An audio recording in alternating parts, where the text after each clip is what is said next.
что в пятой школе станицы Орджоникидзевской, если предположить, что подобная традиция существовала еще во времена государя-императора, он раздавался сегодня в 103-й раз. Школу построили в 1904 году как подарок станице в ознаменование 300-летия дома Романовых, и именовали тогда церковно-приходской.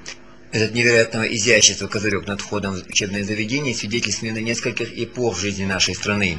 Сацеда Урбекова, нынешний руководитель школы, говорит, что в новый учебный год они идут с хорошим настроем, воодушевленные итогами года минувшего. У нас школу в этом году закончили 47 выпускников, и из них 64% поступили в высшие учебные заведения, 20% в техникумы, колледжи и ПТУ, и все остальные до единого устроились на работу. Наши дети, выпускники, не будут не заняты, они будут учиться или трудиться на благо нашей Родины. Очень радует, это хороший результат. На школе работает секция карате, и наши учащиеся спортсмены выезжали в Южный федеральный округ, в Ростов, в Питер выезжали и везде побеждали, занимали призовые места. И в мае текущего года они ездили на чемпионат мира в Венгрию, город Будапешт, и там 4 наших спортсмена заняли первое место, а один из них стал дважды чемпионом мира. Это Ганиев Алик. В пятой школе станицы Орджоникидзевской работает и один из старейших и опытнейших педагогов Ингушетии, учитель истории Рима Тимофеева, кстати сказать, первый директор вашего покорного слуги. Начав простым предметником в одной из школ Сунжинского района, она впоследствии становится руководителем местного района, а затем, выйдя на пенсию, вновь возвращается к любимому делу. Нынешний первый звонок профессиональной биографии Римы Александровны 46-й. Первый звонок 46-й. С каким настроением вот на этот 46-й шли?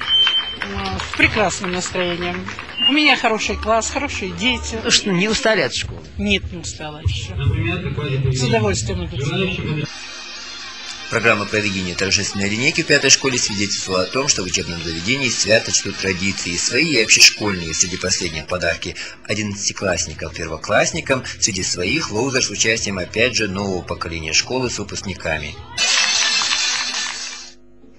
Еще один повод для радости в пятой школе. С этого года у них новые шефы, хорошие и ответственные, говорит Сацеда Сингиреевна. Это комитет, республиканский комитет по экологии, недропользованию и лицензированию.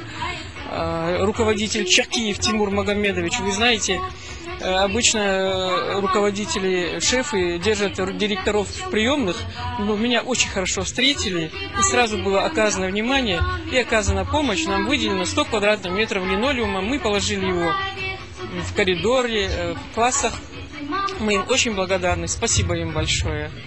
И возвращаясь к теме традиций, ею еще не стало, но, возможно, станет награждение подарками лучших учеников от партии «Единая Россия». С этой миссией в школе побывал руководитель исполкома единороссов на территории Сунжинского района Багаудин Чебиев. В этом году в пятую школу пришло 50 первоклашек. Как выпускники, ее стены покинут 47 человек. Счастье смены поколений идет с приростом. Адам Хачубаров, Маски Гиев, Даутаршва, Вести Ингушетия. Ежегодно 1 сентября